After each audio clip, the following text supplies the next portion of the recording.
Introduction. Poets of ancient Greece laid the foundation for the development of drama. In this regard, the tragedy Oedipus the King is a prominent exemplar of ancient Greece's literature, which is considered by many scholars and critics as the summit of Sophocles' attainments. The play poses one of the most critical and controversial issues of Sophocles' time, the will of the gods and the free will of a man. Thus, this essay aims at discussing the causes of Oedipus' unfortunate doom, namely, fate or a coincidence of events, character's defect or mistake in judgment, or a combination of all. Plot. In the tragedy, the author reveals the story of the fate of Oedipus, the son of Theban king Laius, who is doomed to homicide his father and marry Jocasta, his mother. The play is full of peripeteia, surprising and tragic events, internal conflicts and clashes between people, and subtlest psychologism. In essence, the plot of Sophocles' play revolves around Oedipus's search for Laius's killer to stop a plague devastating Thebes, without realizing that the murderer he tries to find is nobody other than himself. At the end of the tragedy, after the truth ultimately manifests, Jocasta's suicide, while Oedipus, grieved by the realization of the prophecy, in despair puts out his eyes, thereby condemning himself to blindness. The probable cause. The issue of fate or rock and free will was actual at all times of human history, in all religions and nations. Ancient Greeks attached profound significance to this problem, mostly inclining to the idea that everything happens according to the will of the gods, and man cannot resist it.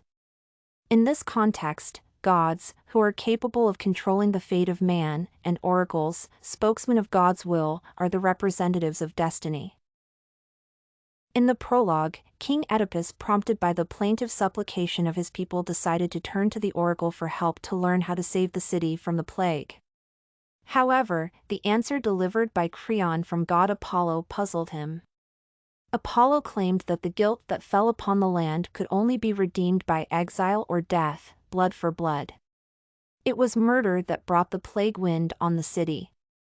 Similar motives and actions are traced throughout the play, for example, when Oedipus asks Tiresias, the blind prophet, for help, and when he goes to Delphi's oracle to discover his parentage. In addition, at the end of the play, a reader learns that all the prophecies came true. Therefore, in the tragedy, Sophocles clearly illustrates that God's will and predestination play an essential part in human life. Coincidence is also a critical factor that contributes to the development of the plotline. For instance, it so happened that Oedipus encountered and, in a fit of anger, killed the old charioteer who, according to the description, was similar to King Laius. Hence, despite his will, Oedipus fulfills the prophecy given by the oracle to King Laius that Laius will be murdered by his son. Another example is when a man who arrived from Corinth brought the message about the death of Oedipus's father. At this moment, Oedipus begins to believe that half of the prophecy is false. However, the messenger, eager to calm Oedipus's mind, tells him that Merope is not his birth mother, thereby forcing Oedipus to proceed with his search for the truth.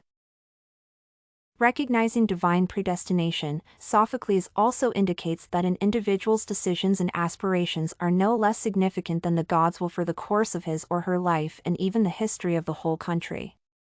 In this regard, the author successfully illustrates Oedipus's faults and his errors in judgments in terms of his attitude toward people and his subsequent actions.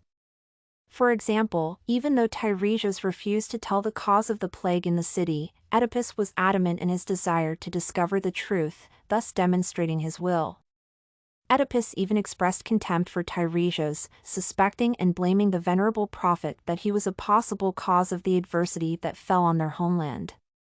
Oedipus revealed the same unjust attitude to Creon when he said, "If for this power, Creon desires in secret to destroy me," thus unreasonably accusing him of ambition. Hence, Oedipus's faults and mistakes significantly contributed to the development of his tragic end. Another proof of the presence of the will of a person, which requires separate consideration, is the good intentions of Oedipus. Oedipus's persistent search for the truth is the central motive that, substantially, initiates the following events in the play and is the final point that leads Oedipus to his downfall. Therefore, Sophocles shows that free will also play an indispensable role in human life because, without the firm determination of Oedipus, there was no tragic end. Conclusion. In summary, Oedipus the King is the masterpiece of ancient literature, which concerns the fundamental question of philosophy, namely, the connection between free will and the presence of destiny in people's life. Sophocles does not advocate a specific point of view, but, in the example of Oedipus, shows that these two powers have an equal impact on human life. In the play, the fate of the protagonist is incredibly tragic, but, despite this, his image does not seem miserable, but rather majestic and monumental. This and many other essays are available at studycorgi.com.